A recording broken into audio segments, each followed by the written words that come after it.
pumunta kayo sa Oriental, and this was the first time na narinig ko sa inyo mayroong maling grid coordinates. This was long before before the Sumbong sa Pangulo website was launched. Sinabi nyo kagad sa inyong interview, mali yung grid coordinates namin ng aking team na in-inspeksyon namin na kinunclude namin ghost project sa Sitio Dique, Oriental Mindoro. And we were very sure na hindi yon na hindi mali. Alam namin talagang ghost project because we never relied or we did not rely on the Sumbong sa Pangulo, which at that time was not yet in existence. Hindi pa ito na-launch.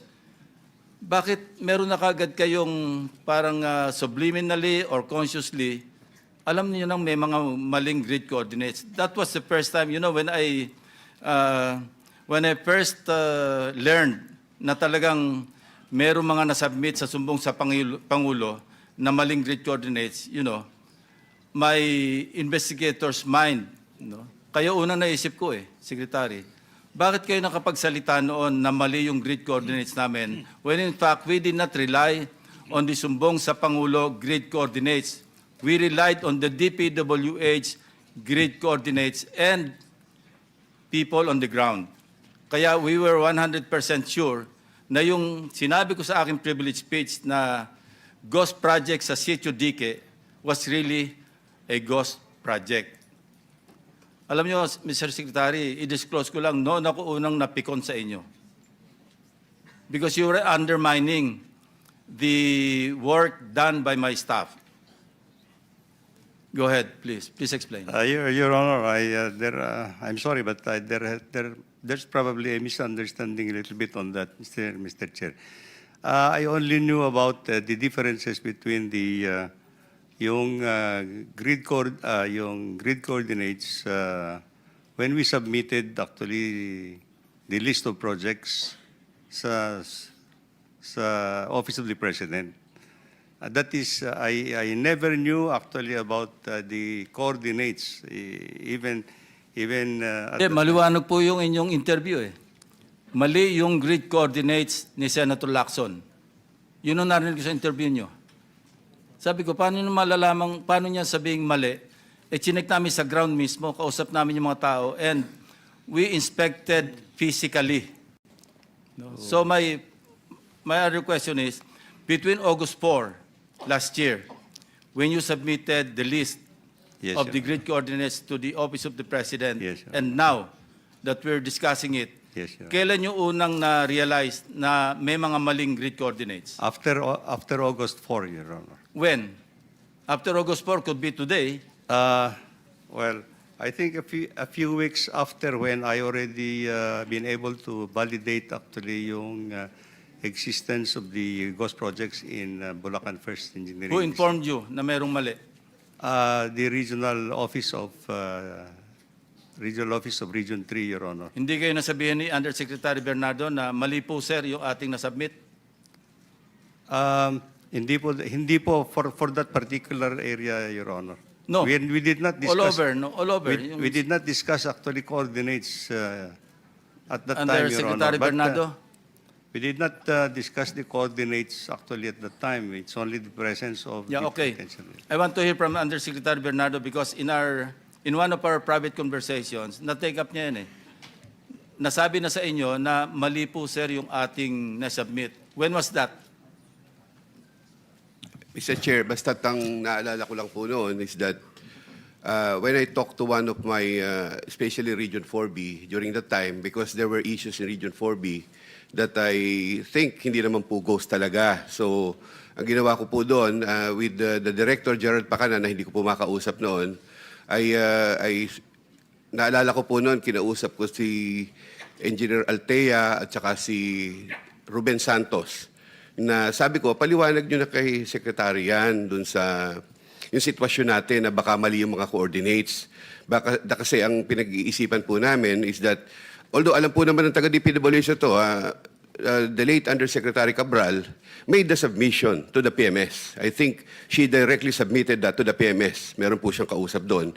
And of course, I think the Secretary, during that time, cannot read all these documents. Hindi naman po niya Ang alam ko po noon, nagpapalitan lamang ng nagsasabit si Jose Cabral sa PMS. So yun po yung alam ko. So that is why, ang sinabi ko po, paliwanag ninyo kay Secretary Bonoan na mali ang coordinates.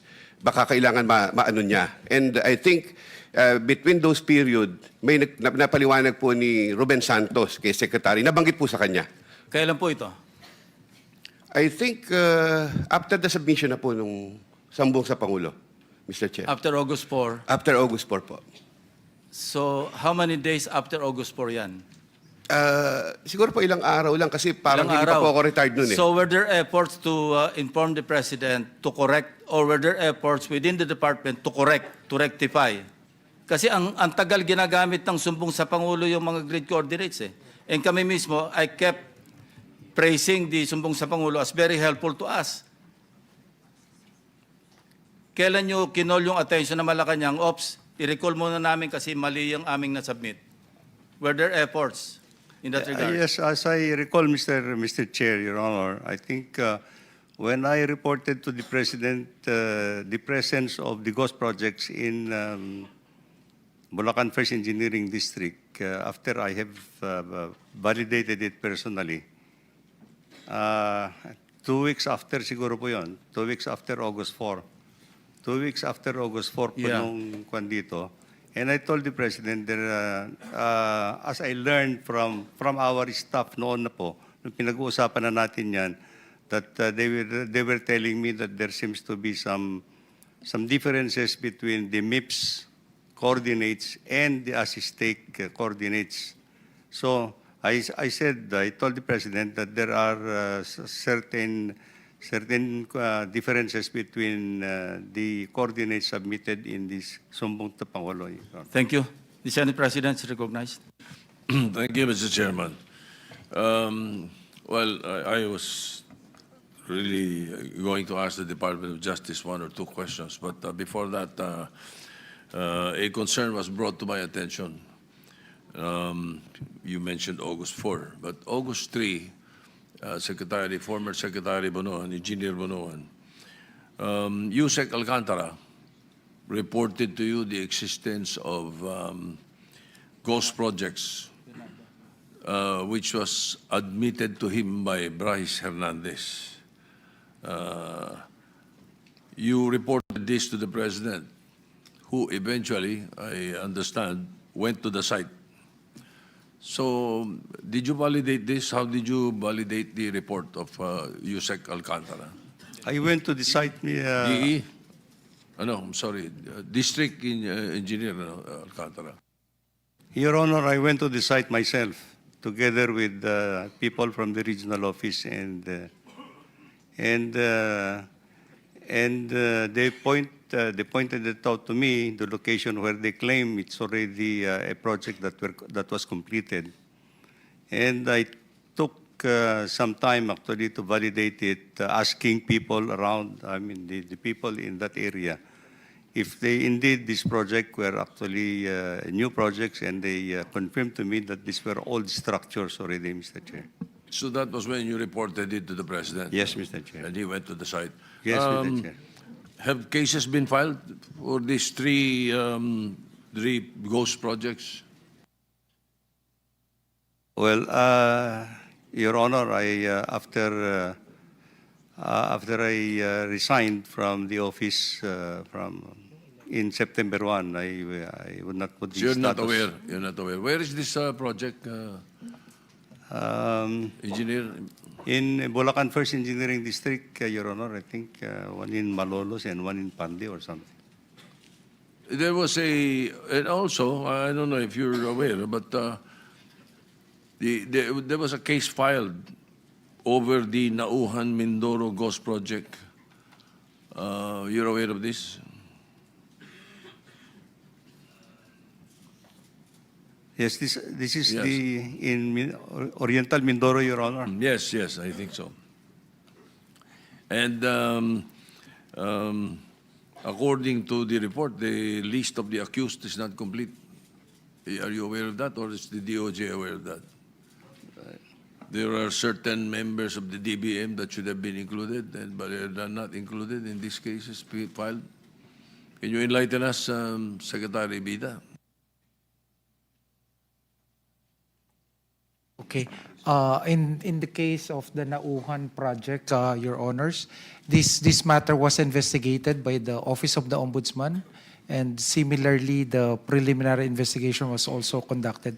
The same is not visible to the Department of Justice, Your Honor. It should be the ombudsman that we should pose this question. Is that what you're saying? The information may be available to the Office of the Ombudsman, Your Honor. All right. Now for the DOJ, I'm not going to take much of the time, Mr. Chairman. What do we do with the with the personalities that are under our custody? When I've heard that you now have under your witness protection program, or accepting pala, Roberto Bernardo, Harry Alcantara, Gerald Opalencia, and Sally Santos. What do we do now, Mr. Secretary? With your permission, PG Dong Padulyon would. Go ahead. Yeah. Thank you, Mr. Chair. Insofar as the witnesses admitted already into the program, Mr. Chair, the department will probably be asking for, especially for those who are under the custody of the Senate Blue Ribbon Committee, that we take custody of them so that they can be placed under the protective custody of the Witness Protection Program.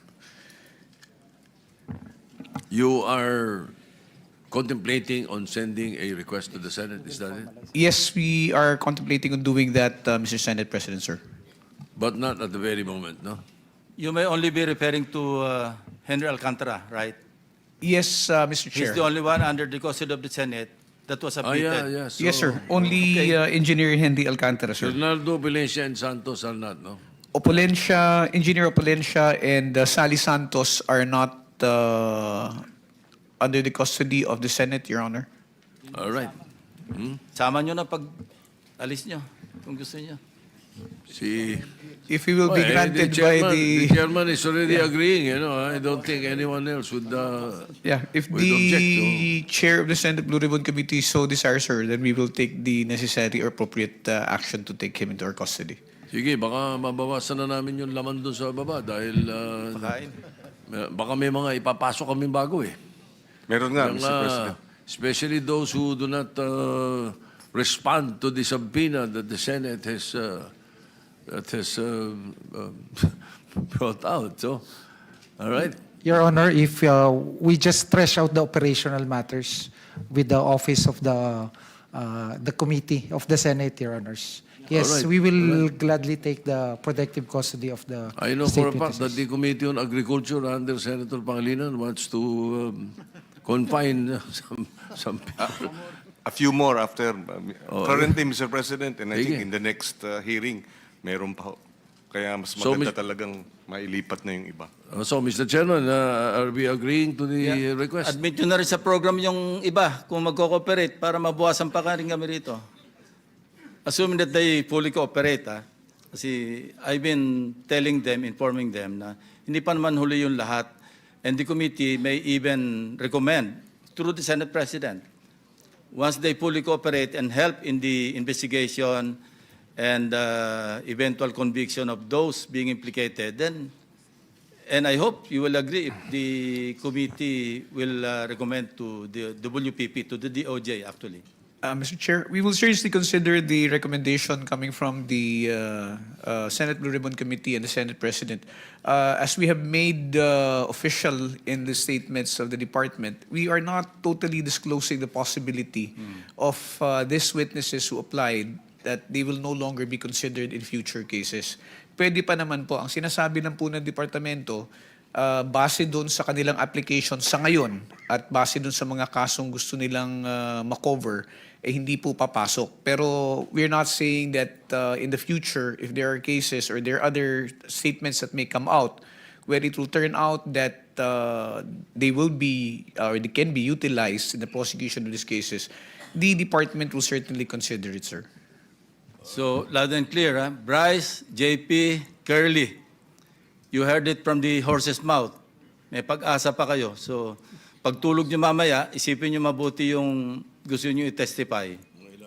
Hindi po pwedeng half-hearted and half-truth. Kailangan talaga, when you decide to fully cooperate, fully cooperate. All right. So thank you, Mr. Chairman. I will not use the rest of my time. I will just use it for interjection later on. Sige. Thank you. Isa pa, before I recognize Senator Risa Ontiveros, hindi to cast in stone, di ba? Kasi pag nag-violate along the way, pwedeng mawala sila sa program. Totoo po yun.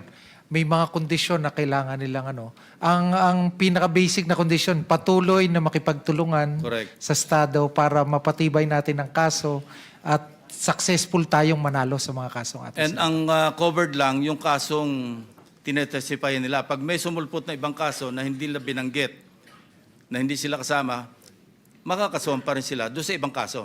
Opo. Yan po ang ating Witness Protection Program, Your Honor. Thank you. Thank you, Secretary Mr. Vida. Mr. Chair, before we move Yes, on with your Senator, indulgence JB of is recognized. Senator Ontiveros, tungkol lang dito sa pag-admit sa state witness protection program. No? How do we determine? How do you determine? Do you determine yung gravity ng participation of those who were admitted as state witnesses? Kasi baka mamaya yung mga na-admit dito most guilty. Di ba? I think, not a lawyer, pero sa batas, na yung mga most guilty, hindi ho pwedeng maging state witness. Thank you, Mr. Chair. Tama po kayo doon, sir, na sa pag-i-evaluate po na kung sino yung tatanggapin bilang state witness, hindi naman po kasi question niya na unahan. Ang pinagba-uusapan ho dito, meron po mga pamantayan na sinusundan tayo. First, that what they have to say is material, it can be corroborated, and that they're not the most guilty. So, kung meron po tayong makikita, no, hindi naman po rin kasi kailangan sa lahat ng kaso na kumuha ng state witness ang Estado. Only in those cases or instances na sa tingin natin kulang o may kakulangan doon sa ebidensya na kailangan mapunuan, diyan po natin tinitingnan kung sino ang pwede nating ikonsidera bilang state witness. Thank you, Mr. Chair. Also, yung I think you have to be meticulous on who should be admitted as state witness kasi baka mamaya maubos na. Kung matanggap pa as state witness yung talagang main participants, sino Sino na lang may iwan dito? Yeah. You have to be meticulous on who to admit as state witnesses. Yes, Yun Mr. na po, Chair. Mr. Chair. Thank Yes, you. Mr. Chair. We are very careful and we are conscious of the need to scrutinize and carefully examine who the applicants are. We cannot consider everybody who applies because otherwise wala na po tayong ipoprosecute dyan. Pero ang titiyakin po namin is that bago po kami kumuha ng state witness under the Witness Protection Program, ito po ay makakatulong po doon sa kasong isasampa natin.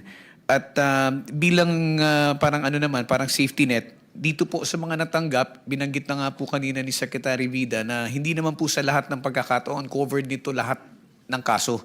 It only refers to the cases which are covered and mentioned in the Memorandum of Agreement.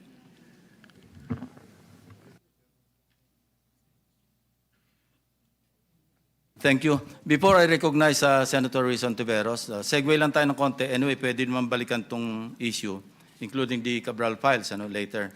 But para lang ma-dispose na natin yung dalawang bagong witnesses, nakapag-administer na ba ito?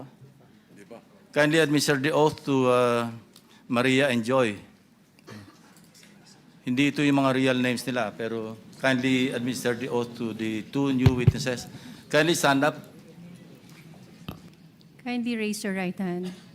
Do you solemnly swear to tell the truth, the whole truth, and nothing but the truth in this proceeding?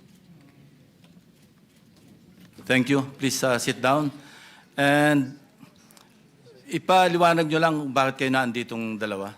Kayo na yung magkwento. Sige.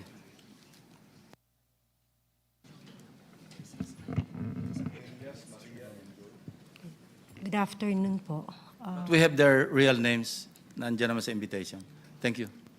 Okay, so we are working for our boss, Rico Ocampo, who was the previous tenant of 30 Tamarind at Forbes Park. 30 Tamarind South Forbes. South Forbes, Yeah. sir.